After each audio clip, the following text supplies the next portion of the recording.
Hello and welcome. I'm Margaret Scott. I'm in New York and the rest of our panel is in Southeast Asia. Thank you for joining us. I'm with the New York Southeast Asian Network, and it is a virtual network started by academics and journalists and scholars in the East Coast of the United States to put Southeast Asia in the conversation.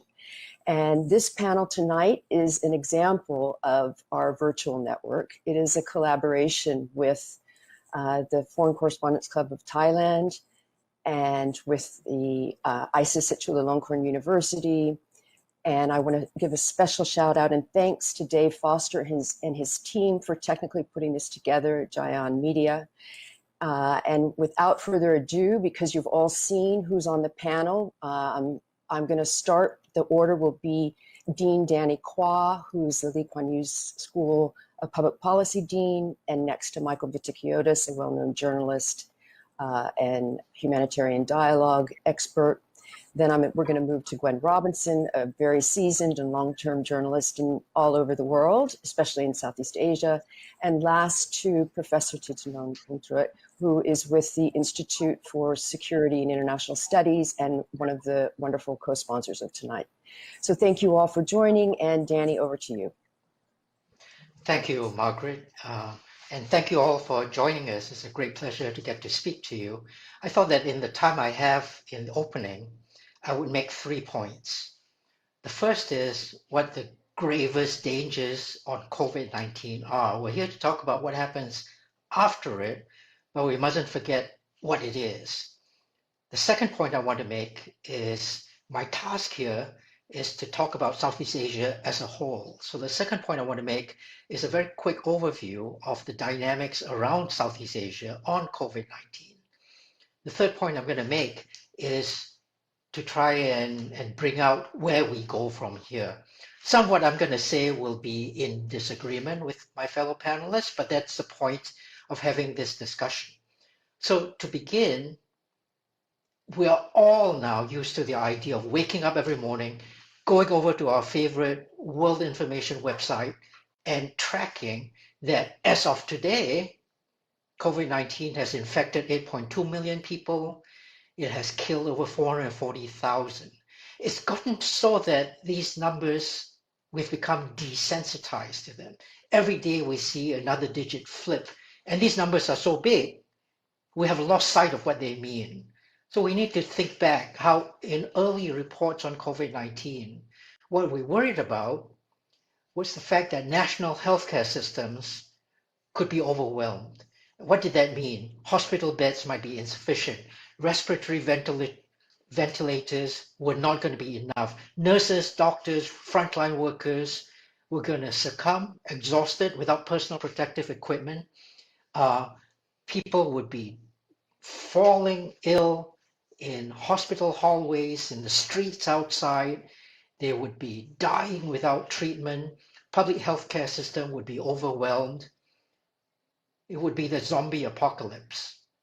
Without the zombies, without clarity about how exactly we overcome this. Now, to be very clear, there is no good time for a disease like COVID-19 to run rampant around the world. But arguably, 2020 has been one of the worst possible moments in recent memory for us all to have to face something like COVID-19, because we remember pre-COVID-19, life wasn't a bed of roses either. The world was already facing 4 large disruptions. The first, great power geostrategic rivalry. Yes, US-China competition, but everybody else getting dragged into it one way or another. The second, rich-poor income class confrontation. The clarion call for how income inequality had gotten so high, social mobility had declined, something needed to be done. We were on the brink, in some places, of class warfare. And while it might not have manifested as that, together with geopolitical rivalry, led to the emergence of a nationalist populism, a very dangerous nationalist populism around the world that got in turn tied to a move that already in place even before then of deglobalization. Humanity no longer being satisfied with how globalization offered the promise of making available to every one of us in short order anything that was available to anybody else on earth. We were tired of that because we thought that process was destroying industry, stealing jobs, making all of us lose our identities. So as if these three large forces weren't enough, hidden away in there was a rising disdain for science and expertise. All of us can remember how in the Brexit debate, a politician got up and said, the British people, we've had enough of scientific experts. We mustn't forget that in 2019, the world, before the World Health Organization got caught up in a politicization over the coronavirus, the World Health Organization announced that one of the gravest public health threats facing the world was the anti-vax movement, vaccine hesitancy, people who had grown suspicious of what vaccination did to their offspring and were no longer allowing the offspring to be vaccinated in a way that the World Health Organization thought to be sufficiently dangerous to the public health around the world.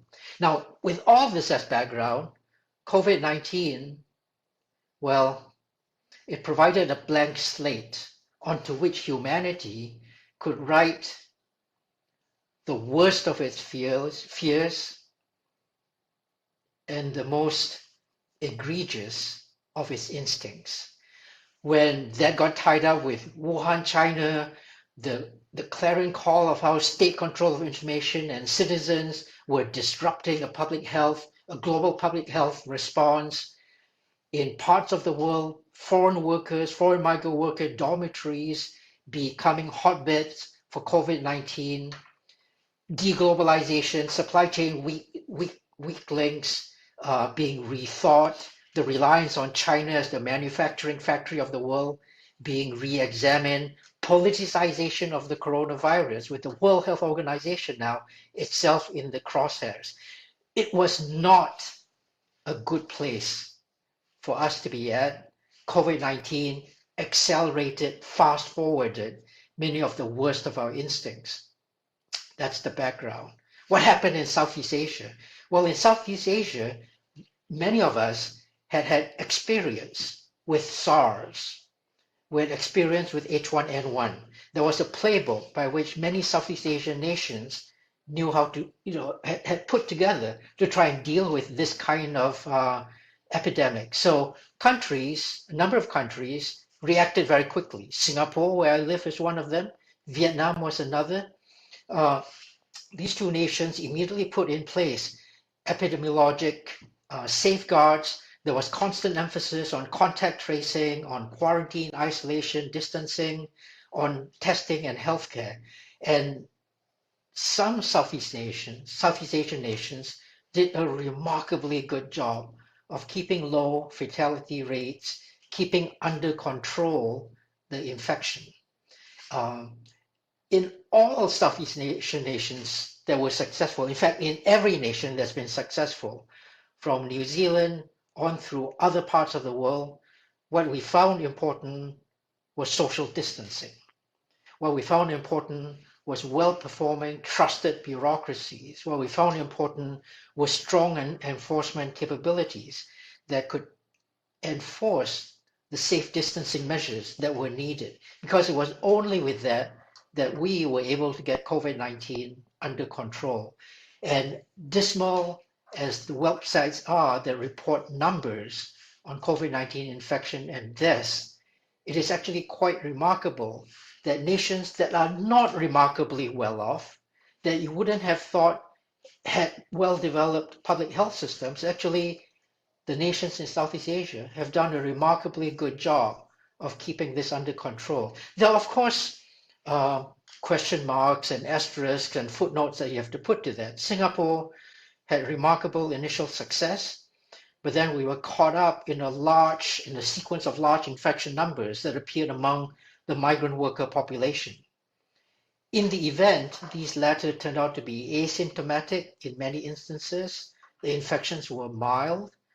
Public health infrastructure was not overwhelmed. Among the more vulnerable segments of the population, infections were kept within single digits on a day-to-day basis. It's true when you read the global press, it seemed like Singapore had thousands of infections a day, but again, a lot of that was asymptomatic and mild. But I leave this quick survey of what happened across Southeast Asia, and we can get into details about what happened across the different nations, but with one, for me, useful lesson.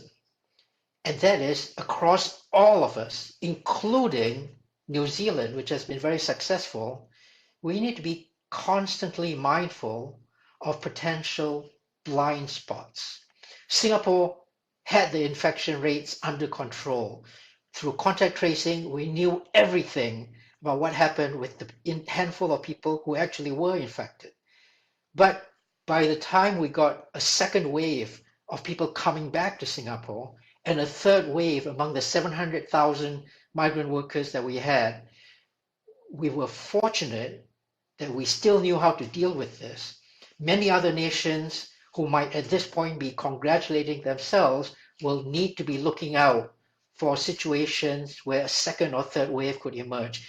And the second or third wave has nothing to do with foreigners, it has nothing to do with construction workers. What it has to do is with people living in close proximity, which means Brazilian favelas, public housing, prison populations, US aircraft carriers, gated communities, old people's homes.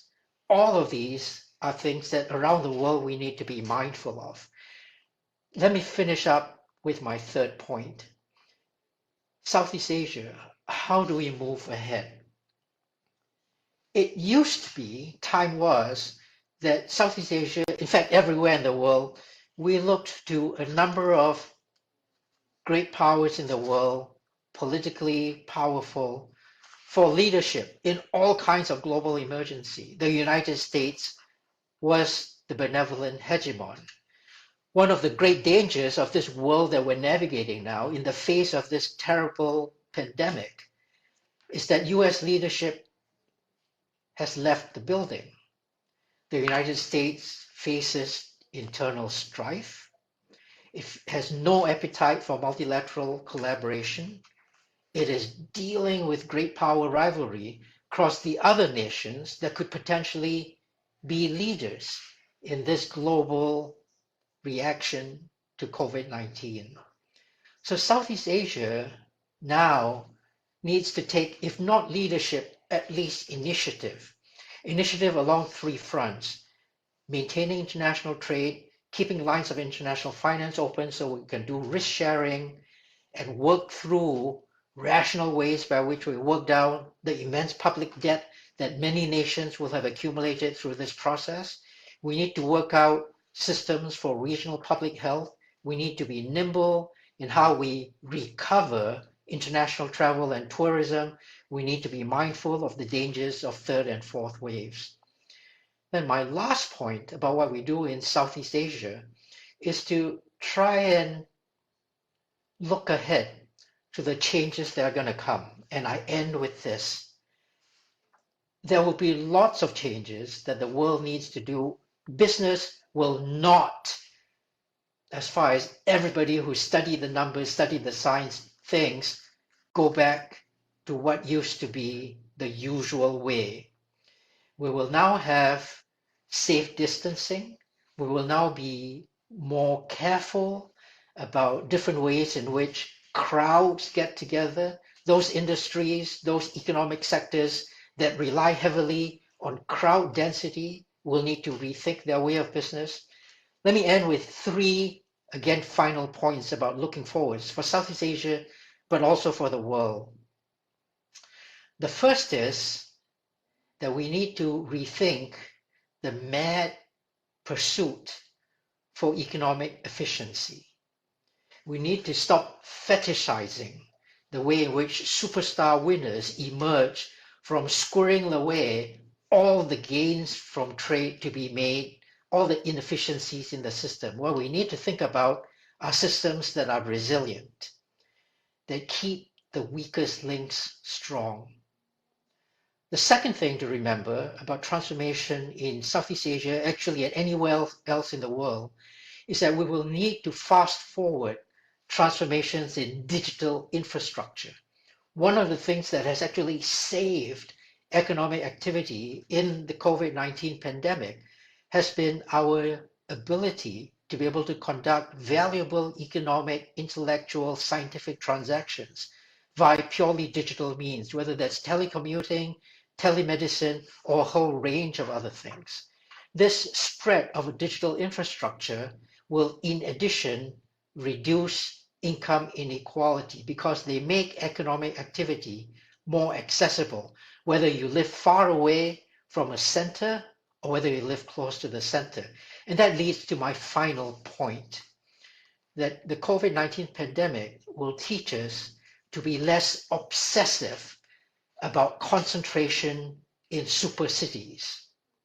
We used to say that for economic activity, geography was destiny, because by moving from rural areas to the big city, bright lights, you enriched yourself, you increased productivity in your nation. But actually, it's not geography. It was never geography that we were drawing on. It was density. It was people working close together, throwing ideas off each other unexpectedly and serendipitously.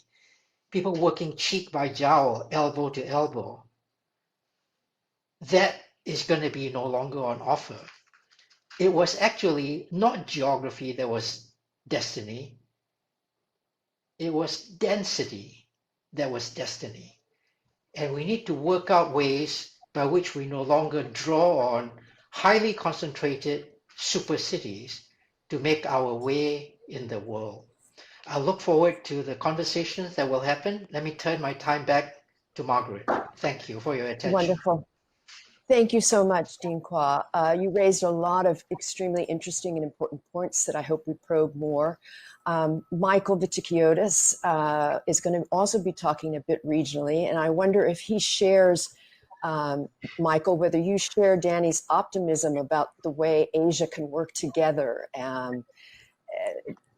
The track record is mixed. And also, I hope you will tell us, and I think you will, besides the possibilities of cooperation and what it would look like, there's also the possibility of emerging conflicts. So with that, Michael Vatikiotis, over to you. Thank you. Thank you, Margaret. It's very good to see you. I suppose, yes, I mean, I'm always an optimist about Southeast Asia in particular, but I want to focus initially, and I'll come to the optimism later. I want to focus initially on the impact of the pandemic, or rather the lockdown measures and their economic fallout on democracy and conflict in the region. Broadly speaking, the pandemic, I think, has been good for conflict and bad for democracy. Government responses to the pandemic have, I think we've seen around the region, utilized the tools of top-down authoritarian rule, because these are the tools that everyone reaches for. They've indicated primarily the inherent weakness of democratic rule across the region, and more importantly, the frailty of civilian supremacy over the military. Indonesia, for instance, which everyone has been very optimistic about in terms of its sustained democratic transition since 1997, immediately turned to the military to lead on managing the crisis. The head of the crisis management team for COVID-19 is a former special forces officer. He had headed up the disaster management team before, and the closest advisors to the president of his time are all not just military officers, but former special forces officers. Thailand used emergency decrees backed by military power, and that's because the government of Thailand is essentially a junta-based government that is derived from the 2014 coup, even though they were seemingly re-elected or elected in the 2019 election. And there's been a tussle in Thailand between the technocrats in the shape of the medical teams who seem to know what they're talking about, and the military who would rather just use the tools of control. Myanmar's crisis response was also led by the military. And yes, there have been civilians involved in the response, but it's the military that dominates the crisis response. In the Philippines, President Rodrigo Duterte all but threatened to declare martial law and deployed the military to enforce the lockdown. In some countries, like Malaysia, where the military isn't a factor, the lockdown has been used to keep a lid on protests and delay democratic accountability. The Malaysian parliament has not met properly since March and is unlikely to meet to debate a no confidence motion in the government until July, if not August.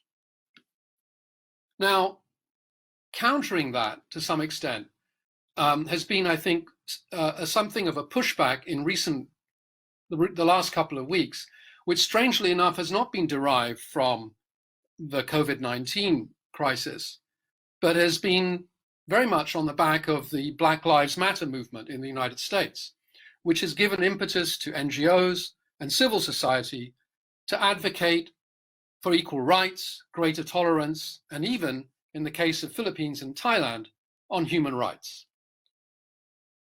As far as conflict is concerned, as I said earlier, I think the COVID-19 crisis has been good for conflict.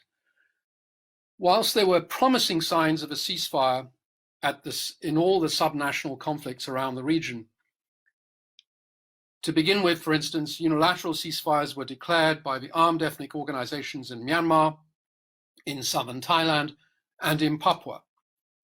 And in the Philippines, a long-running communist insurgency was halted in April by a bilateral ceasefire declared by the government of the Philippines and the New People's Army. Now, the only one of these ceasefires that's really held up was the one in southern Thailand, which has been in place since April.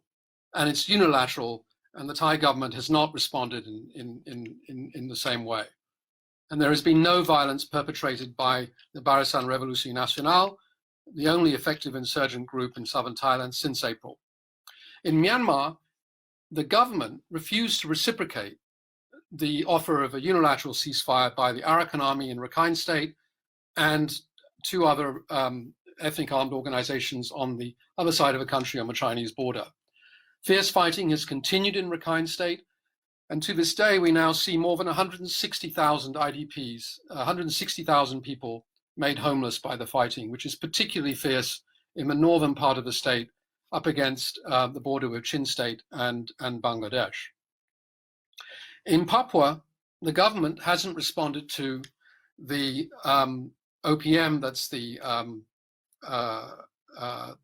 one of the main pro-independence armed groups in Papua, who offered a ceasefire in April, and the government never responded.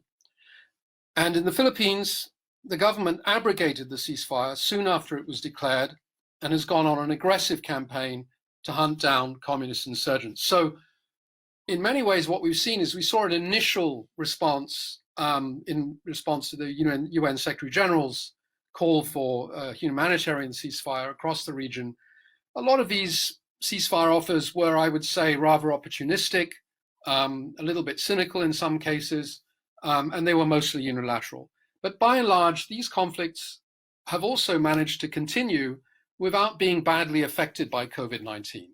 COVID-19, as we've seen, is mainly an urban-based, to refer back to what Danny was talking about, densely packed. This is going to affect mostly urban society. In Rakhine State, for instance, there have been very few cases.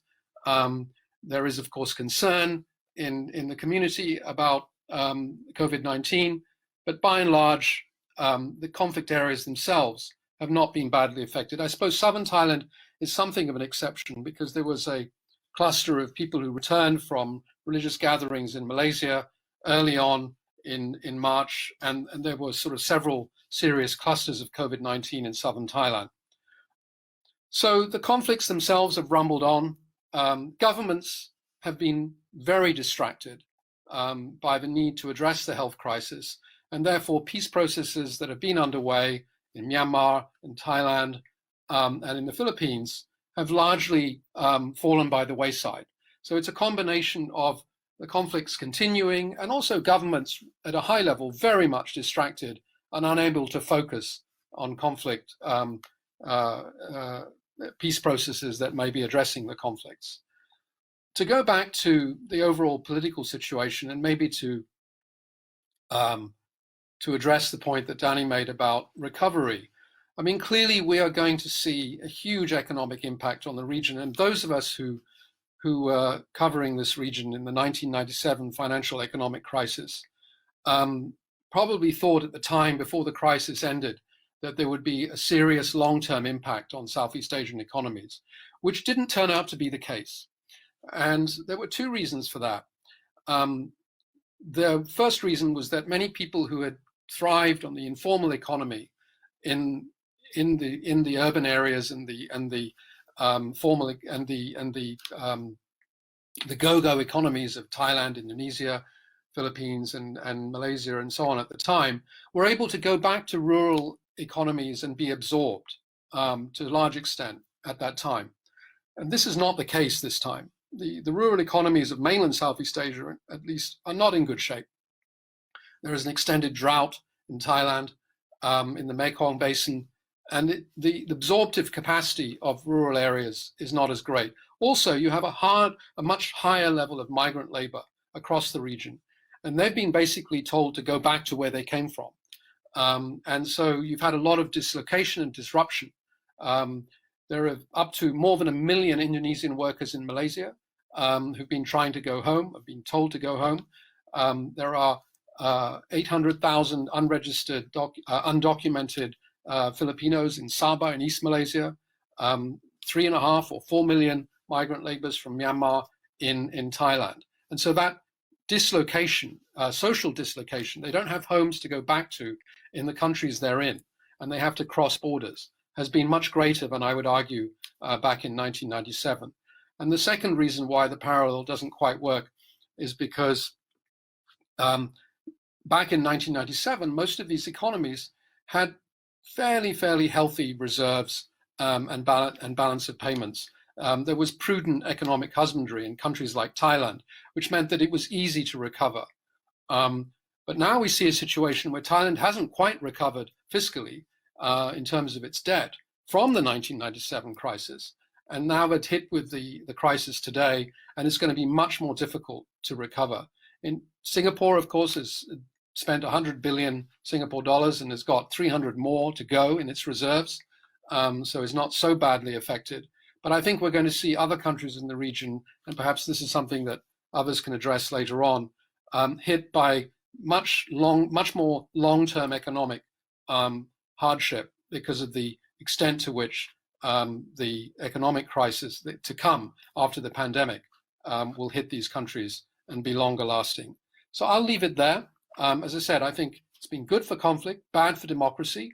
There's some hope in the way that the events in the United States and rippling across the rest of the world, demanding equality and tolerance and freedom.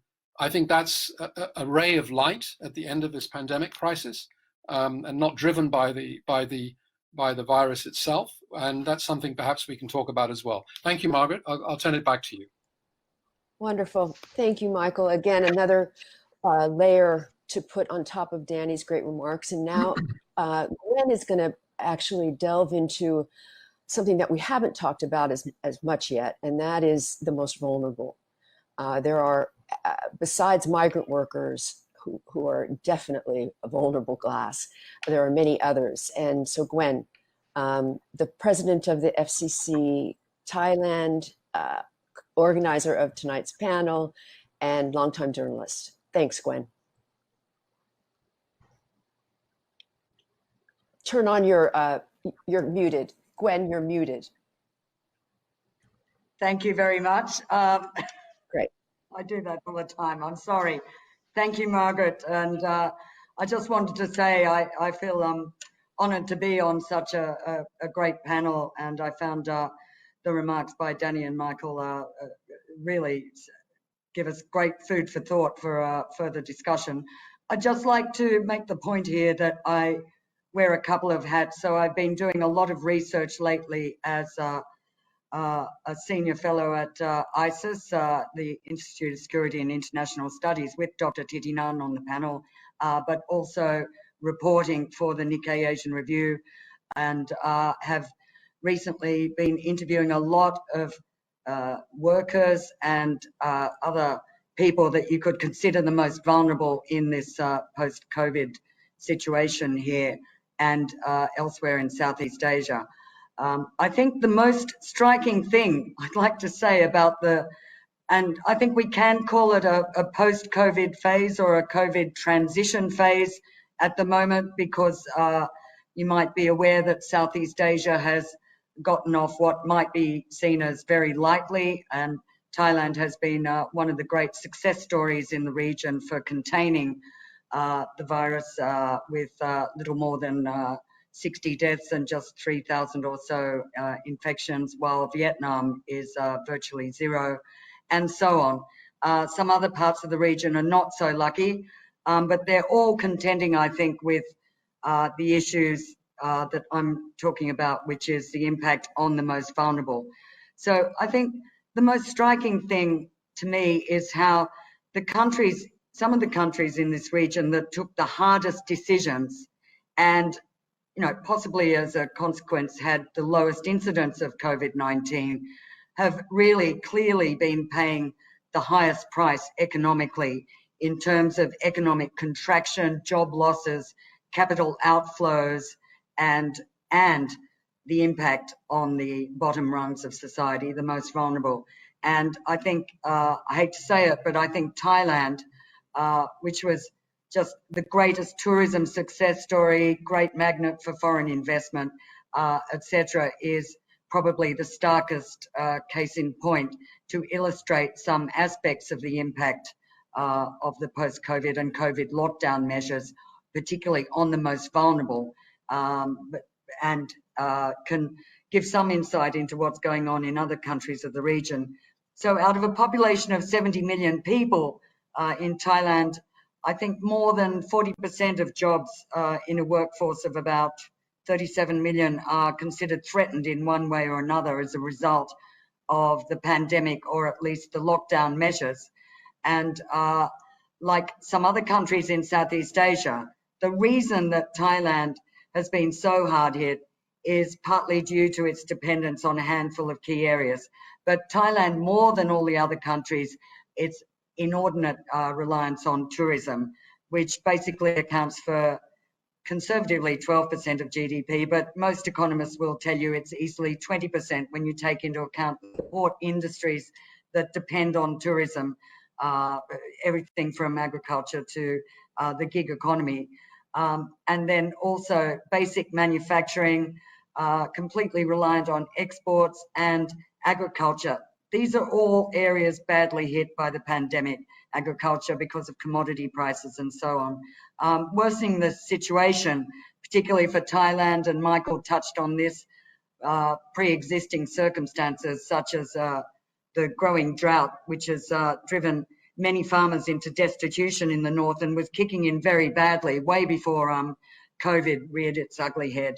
And an overall slowdown due partly to some dysfunctional politics, elections, and also the US-China trade war, which has had some serious effects, I think, in the region overall.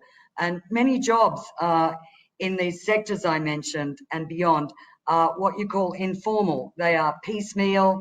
They include a lot of self-employed workers, gig economy, day labourers, agricultural workers, and related to tourism, but frankly, by no means dependent on foreign tourists, is the vast sex industry in Thailand, which, the estimates vary from 100,000 to 1 million. It's somewhere in between, but it's clearly a sizable contributor to the economy that has been lockdown has hit all these sectors, particularly those kind of sectors and tourism where as you may know, Thailand abruptly closed its borders and has maintained virtual isolation for quite a while now, more than 2.5 months.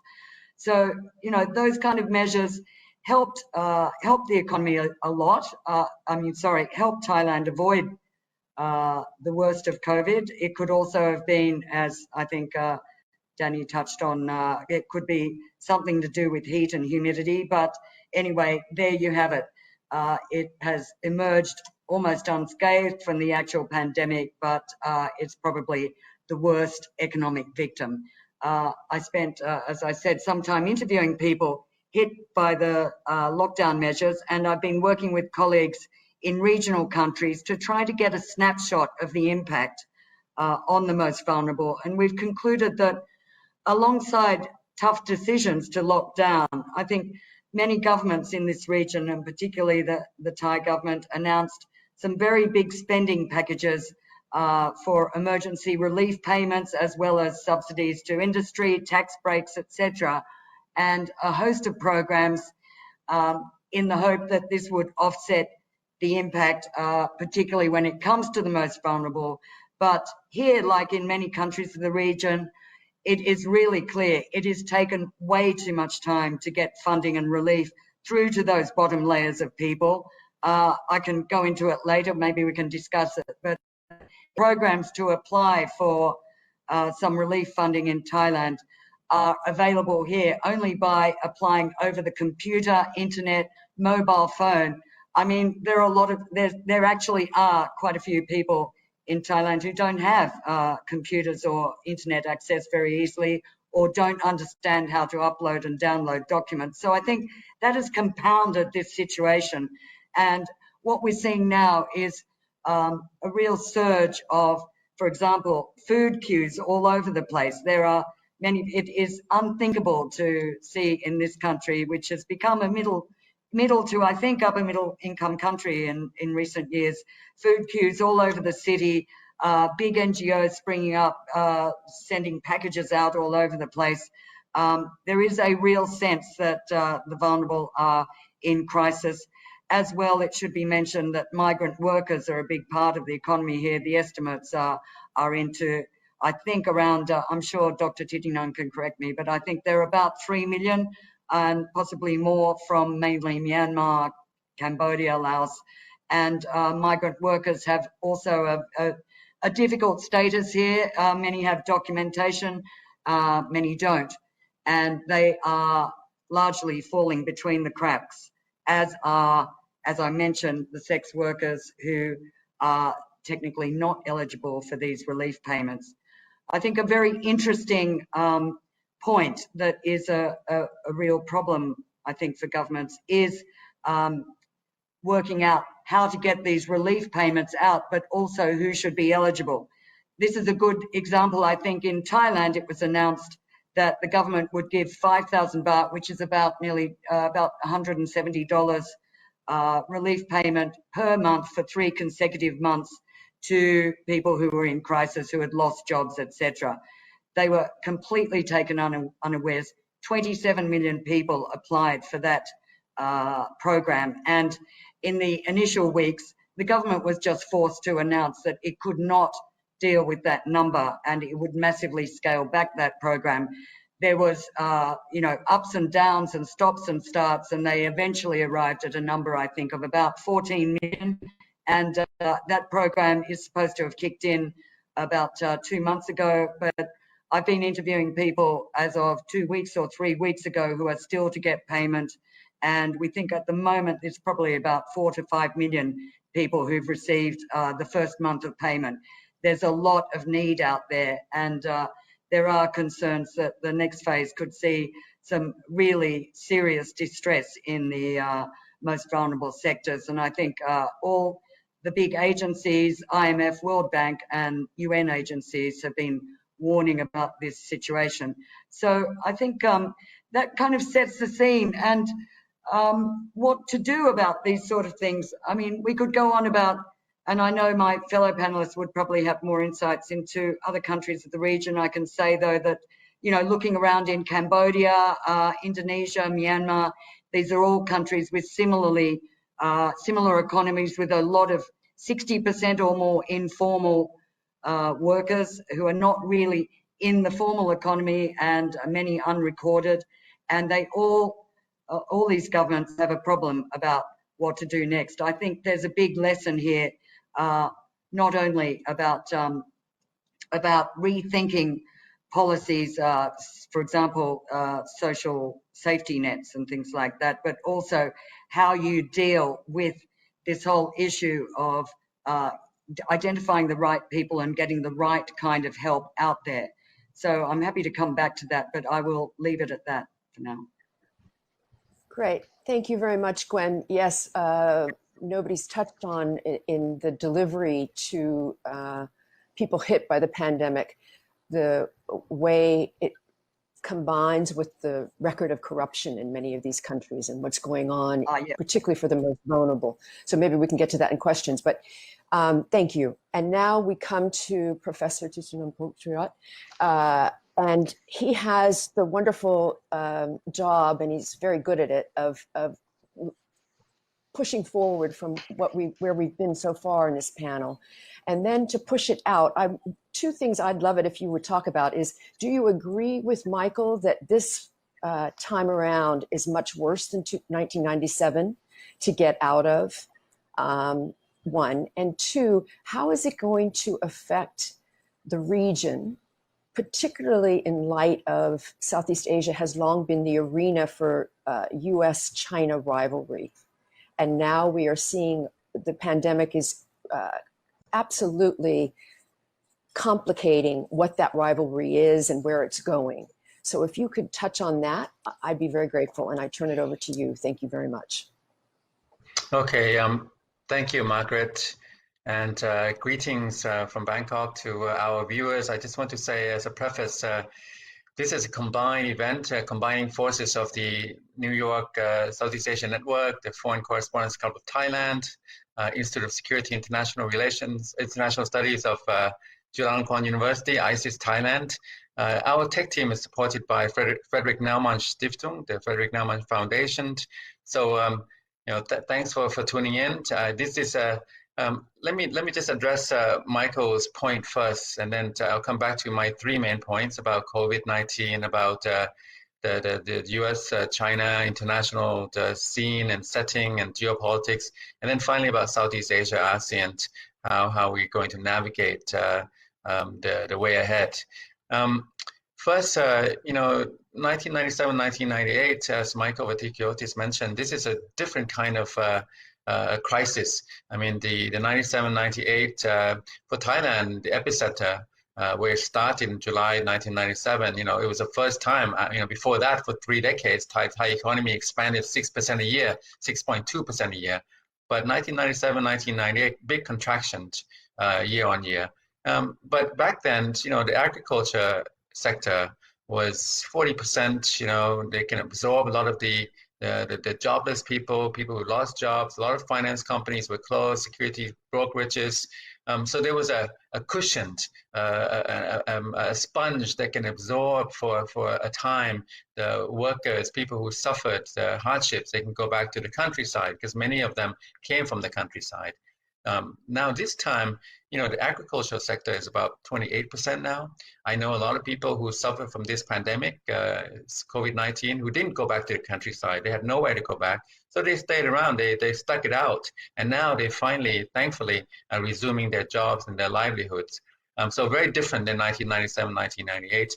I think there has been a recovery since then. So, the macroeconomic accounts, the balances are very much in the black. I mean, you have, Thailand has a record high international reserves. Back in 1996, 97, it was just 30 billion, barely to cover 6 months of imports. This time, too high even, people say, because the baht is so strong. So very different kind of macroeconomic conditions compared to then. And most importantly, 1997, 1998, the international economy, the world economy, the developed countries, the markets in the US and Europe and so on, they help lift up the Thai economy during recovery in the late 1990s under the IMF program. So by the early 2000s, we saw a pretty strong recovery. In fact, the recovery has been so strong and robust that we now have, maybe people will say it's too strong. The baht is too strong. We have a current account surplus, trade account surplus. So in fact, it's gone in reverse, it's gone the other way. Now, this time, the virus, the pandemic this time, it's not just a financial sector. It's not just a macroeconomy. It's everybody. So I think this time we will see, a contraction that we have not seen. In 1997, 1998, we had a 2% contraction and then another 8% contraction. This time, maybe the IMF says maybe 6.7%, the World Bank says maybe 5%, others say maybe 6, 7, 8%. So certainly a contraction, not as severe as 97, 98, but there's no global uplift from the world economy, from the US, from the EU, because they also suffer. So now I think we have to find ways to grow. And this is not just for Thailand. Every economy has to fend for itself. The bigger economies have a bit of an advantage because of bigger domestic markets. China would be the leading one. But Thailand has a critical mass, 70 million, with mainland Southeast Asia. Maybe that's something we can work on. But this is also a point for ASEAN as a market. ASEAN can also help itself by turning within the region, because I think there's going to be more deglobalization, and you cannot depend on world markets as much. So I'll come back to this point about ASEAN. But now let me go back to the my three main points after addressing Michael's mention about the 1997, 1998 compared to 2020, 2021. COVID-19. The coronavirus is deadly. We must not underestimate. We still don't know fully what's happening.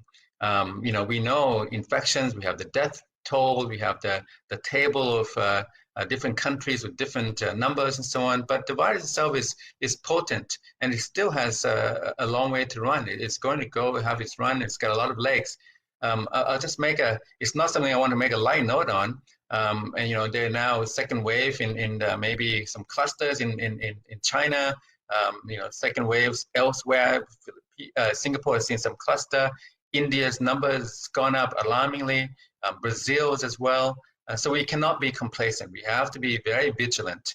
On the lighter side, I will say this, co-organizing this event, ISIS Thailand, we want to add value. We want to do something that our viewers, our listeners would like to hear. That's why they like to come to our events when we had it in person. So COVID-19, I think COVID-19 is tired. There have been so many webinars, so many virtual events. And, so when this one came up, I was a little bit hesitant to do another COVID-19 Southeast Asia ASEAN. However, I think that we've done some good value adding along the way already. You can go away as a takeaway, certainly. I think Danny Quah has mentioned a point about geography not being destiny, but maybe density is destiny. So that has long-term implications about, maybe urban centers, urbanization might face a bit of a slowdown. Maybe we'll go back to a more balanced life between the town and country. We will see, but that's one takeaway. And also Michael mentioned something that we can also take away with, the pandemic, has been good for conflict in a way, has slowed it down, has tempered it, but not so great for democracy and democratization. A lot of governments have responded by imposing restrictions, stringent measures. It's interesting when the situation is calmer and it's time to lift restrictions, they don't lift everything. They keep some in place, and this is the tendency of Southeast Asian governments on the authoritarian side. So COVID-19, I think, apart from the point that it's been so belabored, we want to find something new to say, and we're trying to add some value to the discourse. I think that now we will see infections ongoing, and these infections have been priced in meaning that people have become used to living with the virus. We have precautions. So face mask. Today, I didn't wear a face mask because I don't like to wear face masks. But I felt like an alien walking around the campus, my university campus, Chulalongkorn, but also, going out for errands and so on. I could not go into a convenience store because I didn't have a face mask. So I asked, the lady to go, the worker, the cashier to go get the product for me. But we are living with it. we're becoming accustomed to it. A bit of physical distancing, a lot of face masks, certainly in Thailand, I think most parts of Asia. And then, a lot of washing the hands. And then luckily, I always like to wash my hands even before COVID-19. So I think now we will not go back to the March and April lockdowns, severe lockdowns, because people have found that you have to have jobs. You have to take care of your health. There's a public health safety issue, but it's also an economic reality. There's a balance, there's a trade-off between infections and virus and jobs and incomes and livelihoods. So now that I think that has been priced in. So even if we see second wave, maybe even third wave, clusters and so on, I think a lot of Southeast Asian governments and societies will want to kind of find ways to still maintain livelihoods while minimizing the infections, the COVID-19, until we have medical solutions from the vaccine, from medication and so on. So I think that's something that we have learned over the last few months. March and April were very grim around the world. Certainly in Thailand, we had a Thai New Year. It's supposed to be a wet day, April 13th, but nobody was in the streets. I mean, there was nothing, no celebrations, no festivity. It was the first time in Thai history, Siamese history. So I think we've learned from that. And I think that moving forward, we will not go back to that kind of severe lockdown. There'll be some restrictions, some stringent measures, but not like that, because we've priced it in, we've learned how to kind of live with it, and there'll be a new kind of balance and trade-off. Second, I would say that, when I look at the coronavirus tracker, it's almost like a football table to me. So the number one is doing the worst because of more infections, more death, the death toll is highest and so on and so on. And Thailand has slipped down the table now to number 88, maybe like today, probably about 90 or 91. So Thailand has done well, and Southeast Asia generally has done well. And we still don't fully know why. The numbers in Myanmar are very low. We were afraid that, the Rohingya refugee camps along the border with Bangladesh and inside Bangladesh, there would be a time bomb. It was just a matter of time. In March, we thought this was going to be a disaster, calamity, but it hasn't happened. It could still get worse, but it hasn't happened the way we anticipated.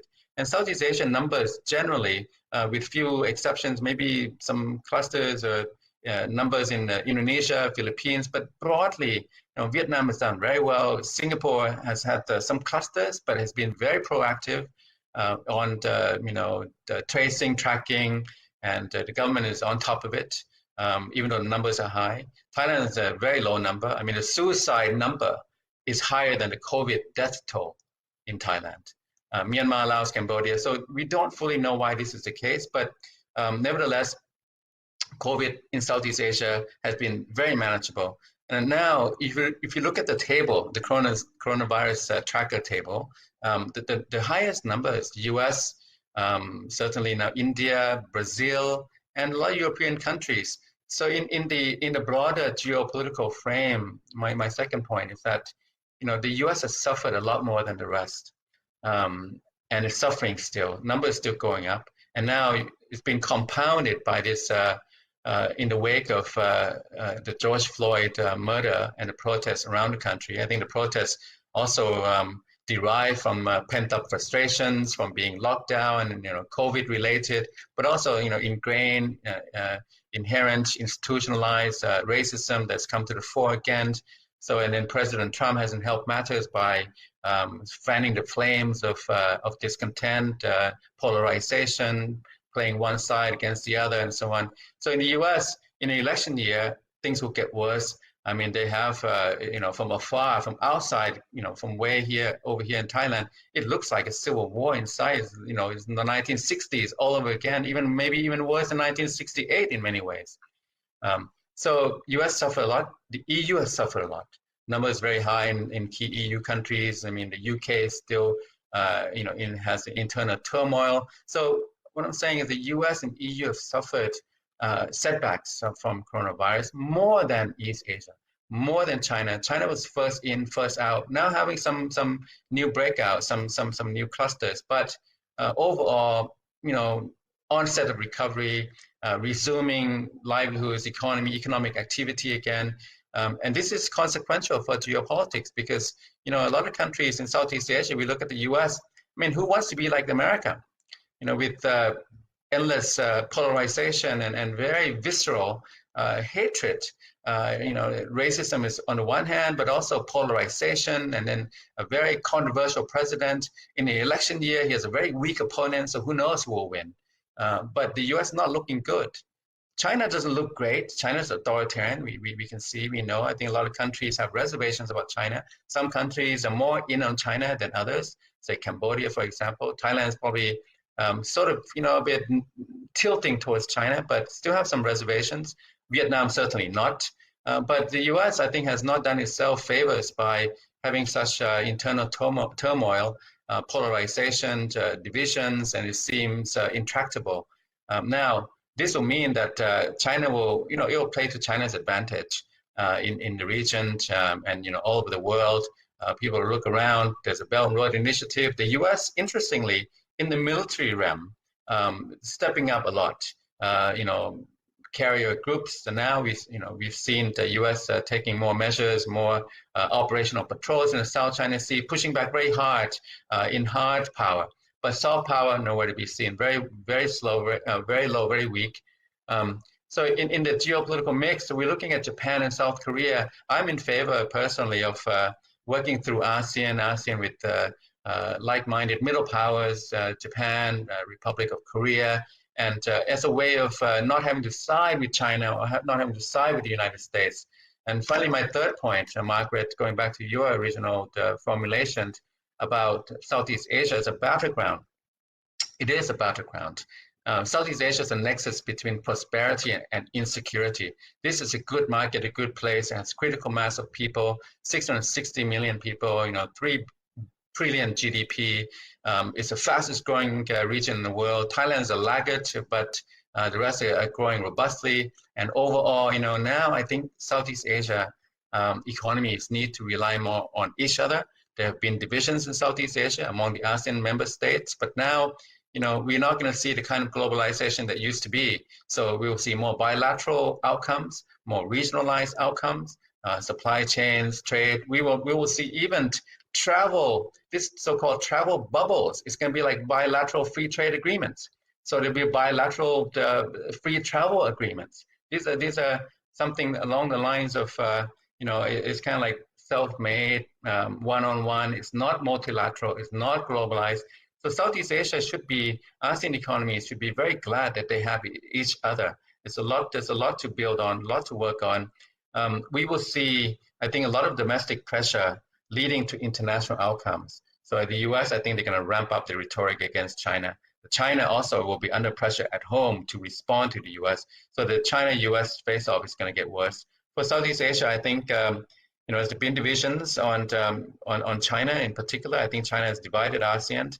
But now I think it takes some leadership.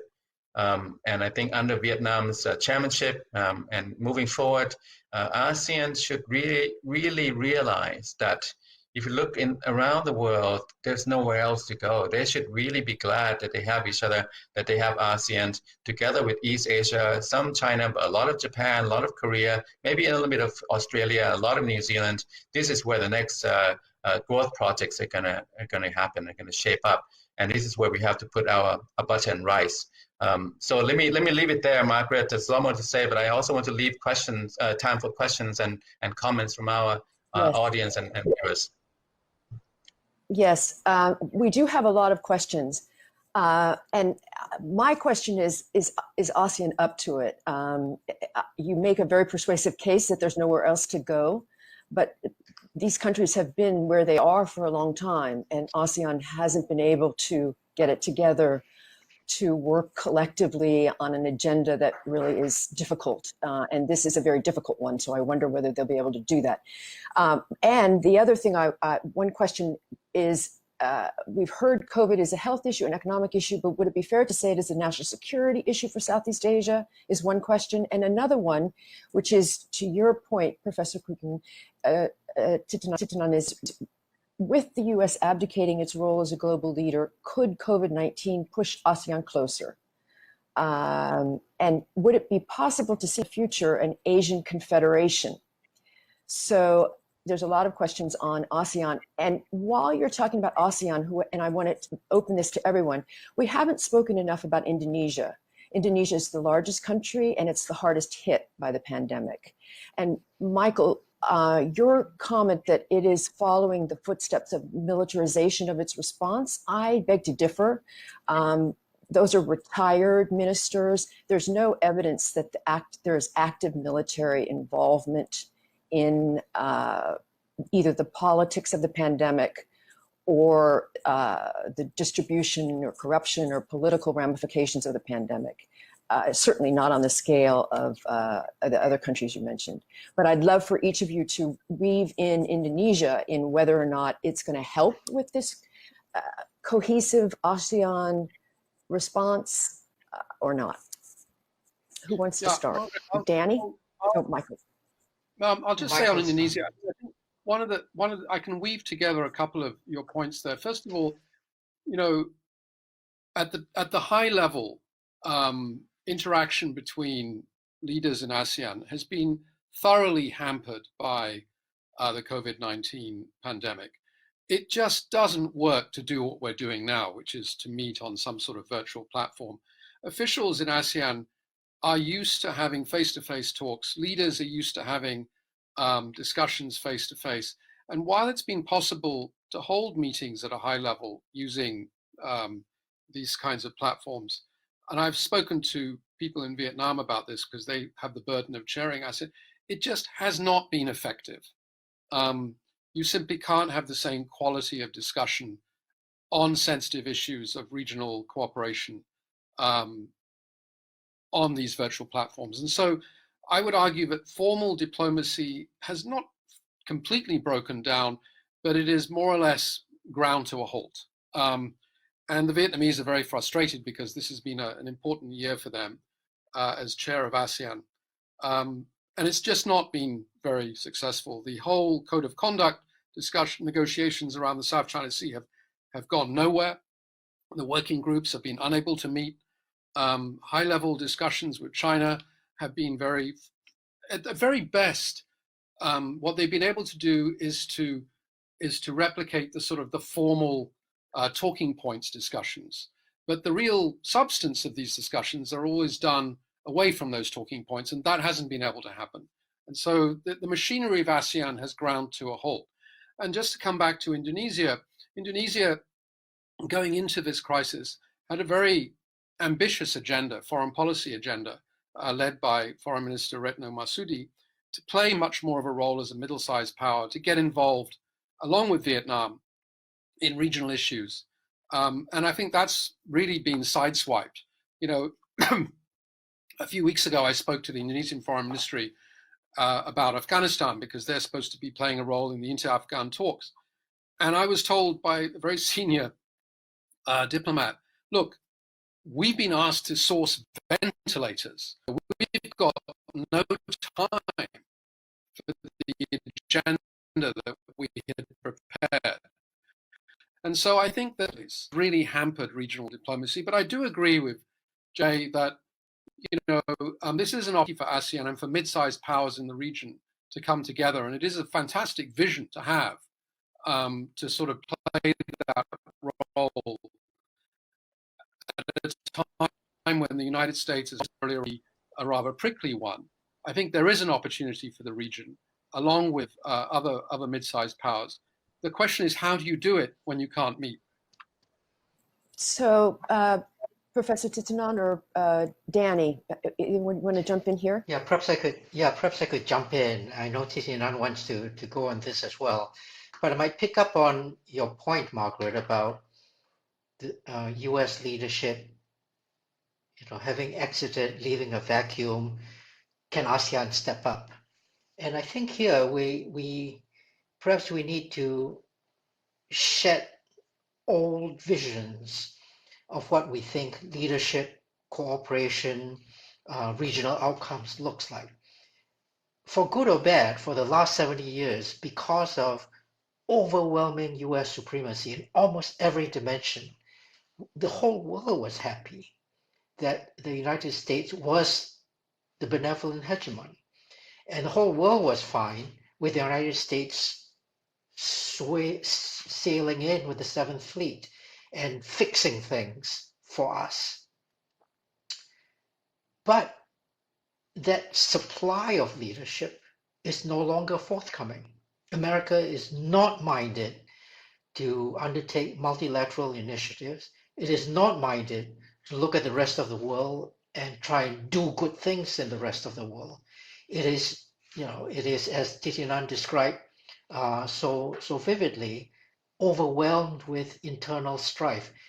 Let's let America have a bit of time to itself. Let it figure out the issues. Let's not ask it to solve the problems that the rest of us now need to. If supply is not forthcoming, but demand remains high, we're just going to have to look elsewhere to try and fix these problems. And when we do that, I think we need to forget about the idea that there's one overwhelming power, whether it's the United States or ASEAN or China or anybody else coming in and fixing all of the problems for everyone. Let's break down what problems we're trying to solve. If we're trying to solve problems of economic recovery post-COVID-19, this does not call for an aircraft carrier to sail up the South China Sea. What it calls for is technocratic expertise in building, yes, travel bubbles, in writing the rules for digital trade, in writing the rules for confidentiality, privacy, and data sharing, in writing the rules for keeping international trade open, in writing the rules for risk sharing in regional finance. None of these things requires overwhelming supremacy in military, technological, diplomatic, soft power. All it requires is a coalition of the capable and of the willing. And I think if we reduce our ambitions that way, sure, ASEAN or ASEAN +3, ASEAN +6, ASEAN +N can step in and solve these technocratic problems. That's all that we're asking for in this new era of leadership. Let me leave my answer as this and come back to some of the very interesting discussions, if we have time, on democracy, the military, and other things. But let me leave ASEAN and the United States as saying that I am optimistic. Let's scale down the problems to something manageable, and let's let technocratic expertise as well as regional self-interest take over. Let's forget about the idea of there being a regional or global hegemon that will form leadership. Back to you, Margaret.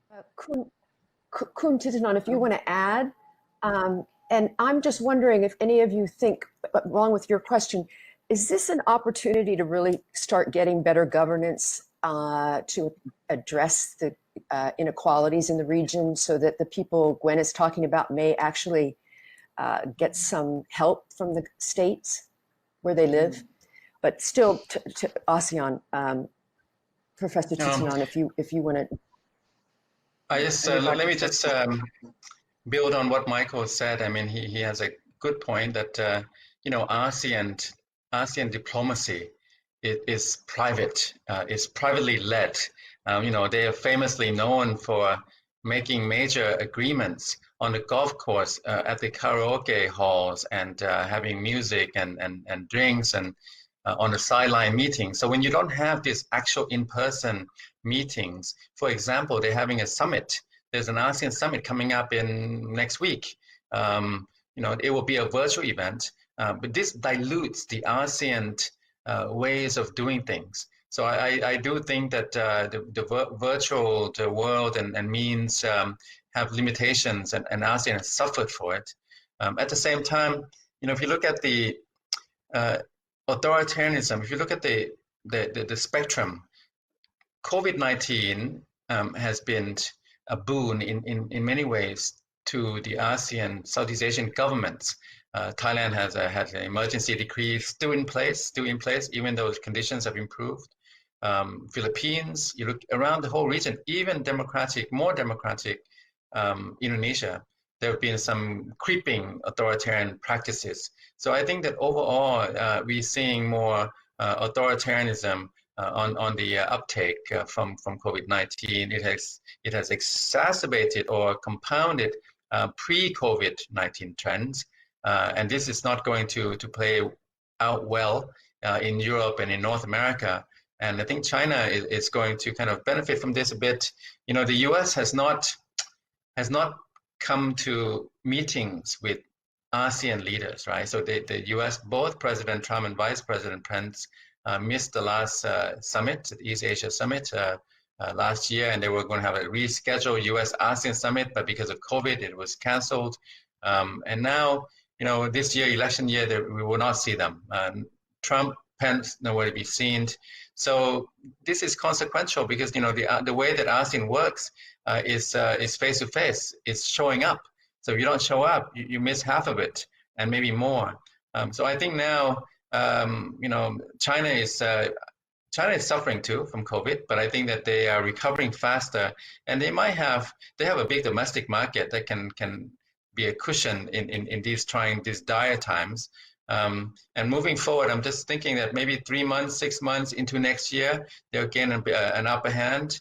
At the same time, I think that now the US-China tension could lead to more conflict, and now it's become kind of a all-around war short of military, not just trade and tech, but culture, you know, visa, students, apart from the rhetoric. So this is an opportunity for me, in my view, that maybe ASEAN can see that, you know, you look at the Philippines, even President Duterte, who was all in on China, even though his policy apparatus was not, even he backed off from the VFA Visiting Forces Agreement of not canceling it. So I think that even the Philippines are having second thoughts. I think that maybe a window of opportunity here where the China-US face-off is going to exacerbate. We will see escalating tensions. Maybe that will be the window that ASEAN can think that, hey, we don't want to go there. We don't want to side with the other side. And in fact, we want to have our own solution. Back to kind of Danny's, you know, supply-demand metaphor. You know, if there's no supply from the US, we have to be more self-sufficient in finding our own security, our own stability. Maybe that's the kind of window that will wake up ASEAN, even Cambodia. Margaret. Great, very, very interesting. I want to run over, but Gwen. Yeah, it's just that your very good point about Indonesia, but one point I'd really like to make, because I've been closely following the debate and media in Indonesia obsessing about this issue of whether the government should borrow, take on more debt, and absolute knee-jerk reaction that brings back all the memories of the late 90s when Indonesia really, the Asian financial crisis, great sensitivity about taking on debt. Both Thailand also is very reluctant, but is about to launch a nearly 2 trillion baht, which is, well, it's a lot of money, launch an effort to raise that funding. And I think the trouble with ASEAN right now is, I think, with different stages of this COVID, what I call transition, where countries like Vietnam are clear winners and really opening their economy, and Thailand is just moving to that. Indonesia is grappling with rising numbers and very worried about it. But clearly some of these countries are not spending enough, have not made enough funding available, and are under pressure. The IMF, World Bank are advising these countries to take on more debt. And clearly at 42% of GDP, which is where Thailand's debt stands at, they could afford to take on much more and raise it to 60%, as could Indonesia. So I think this crisis is still paralyzing them, and that perhaps explains the slight paralysis in the internal and external dynamics of ASEAN. That was just a point I'd like to make. Great, thank you, Gwen. Gwen, thank you. As we're slowly getting to wrap up, I'm tempted to have each of you say a parting remark, but it seems to me that what Gwen just brought up about taking on more debt is because, as all over the world, this pandemic has laid bare inequalities and how people without money really suffer the most. So are governments in this region going to start paying attention to the need for the state to help get safety nets, get more public health, improve education, create jobs, or are they just going to go, well, we're more authoritarian and we'll coddle the elite so we can stay in power? Those are exaggerated choices, but I'm trying to get at what you all think are going to be the long-term, this is what ASEAN needs to do going forward. Who wants to start? I think that I just want to say, Margaret, I think you framed the question very well. Because going into the crisis already, I mean, household debt in Thailand is at 80% of GDP. It's the highest in Asia, I think.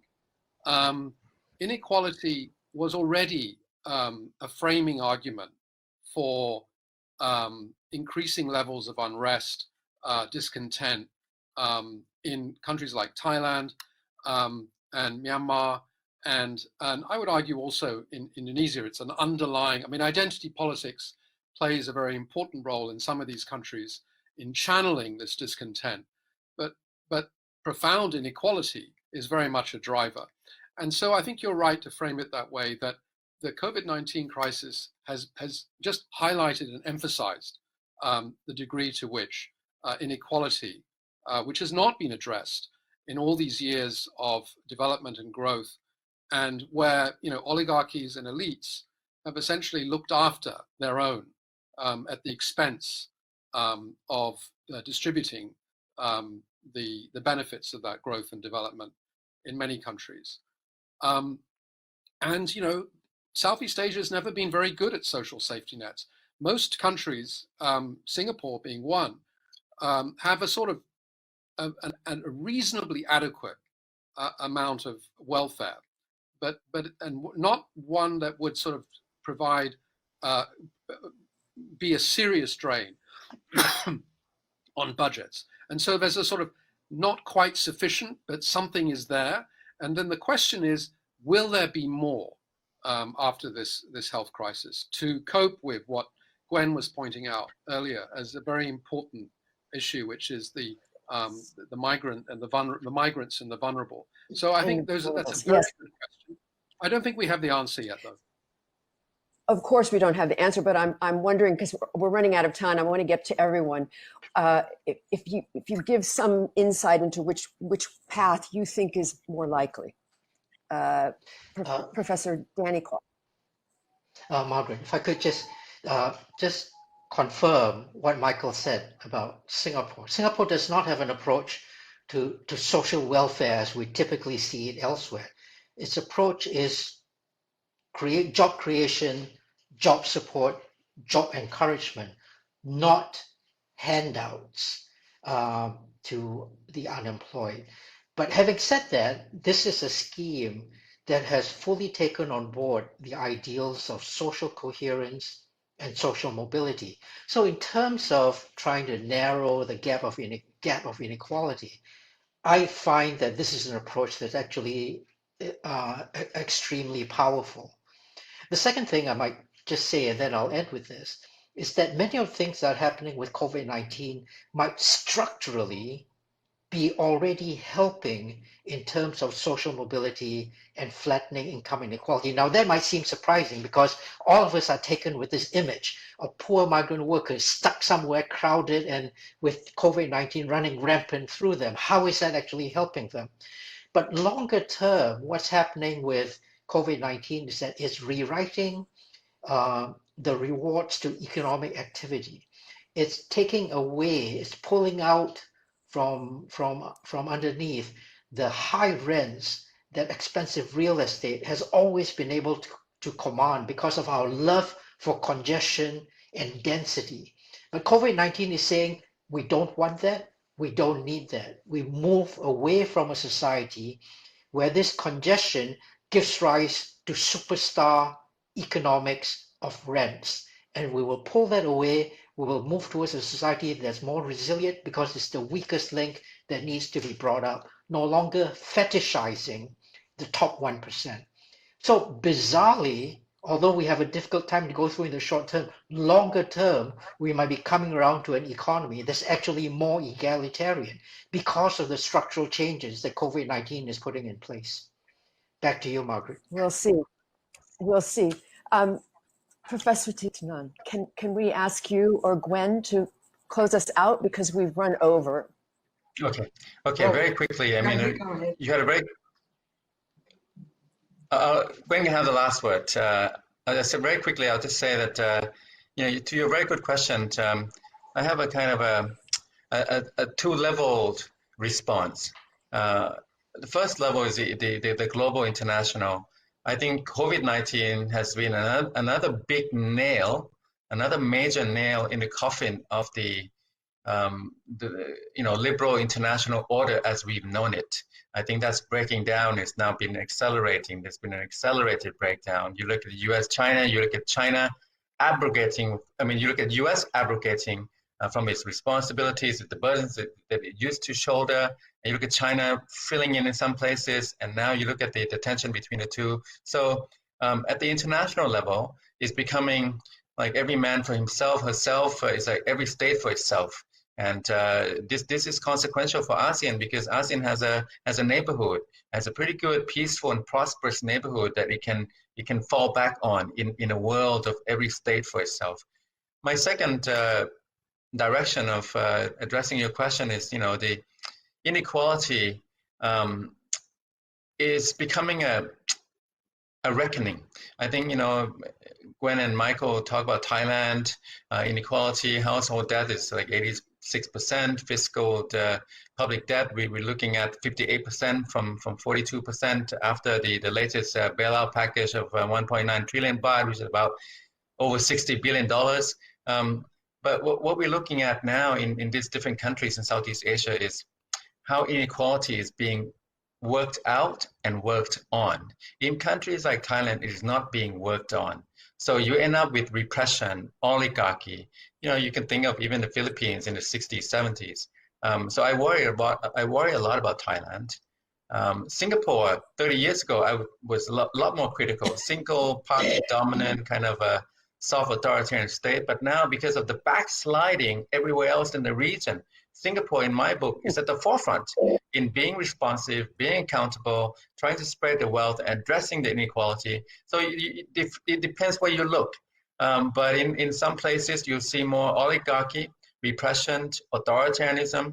In other countries where you have, like Singapore, more responsiveness, accountability, you have better answers there. So it's a mixed place, but at the international level, I do hope that this mixed place, this very mixed neighborhood, can still have enough to muster for itself, some growth and some prosperity in the amidst the headwinds ahead in the global arena. Margaret. Gwen. Yeah, well, if I may just leap in just very briefly and just try and follow up with those great summing up comments, but I totally agree with Danny on the what might come out of this is a almost forced look at kind of reform that could lead to more spotlight on these kind of inequalities we're talking about. But particularly, I think this issue I raised about the most vulnerable is that in Asia generally, there is a sort of perception or a tendency to play down or believe that little people do not matter. They are outside the social safety net for a reason. I think it's more pronounced in Asia than elsewhere. So, for example, Singapore, the migrant workers, the fresh wave of COVID took off because they live in such poor conditions. In Thailand, the migrant workers, the stories have been, pretty shocking at some of the conditions and how they have absolutely no rights or support well, many of them don't, and so on and so on. So I think in a way, this whole crisis is going to force these governments to reassess how they relate to the most vulnerable, and particularly these outsiders, their real legitimate role in the economy. In Thailand, they are manning all the construction sites, the back rooms of kitchens. In Singapore, they're absolutely, about 20% or something or more, doing a lot of the dirty, dangerous jobs, and same throughout this region. So I think that could be one thing that does come out of it, and some reality about how and why these countries do still need those, bottom rung workers And let's not even get to the sex workers and their role here, but I'll leave it at that. So we've covered a lot of territory. I hope we can reconvene at some point and see whether there has been a great reckoning on inequality and what is ASEAN's role, and has it been boosted by this crisis or not?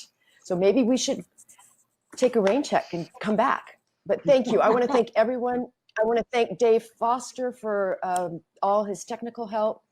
And thanks everyone for joining. And it's an experiment, but it worked. Thank you. Thank you. Thank you very much. Thank you. Thank you. Everyone.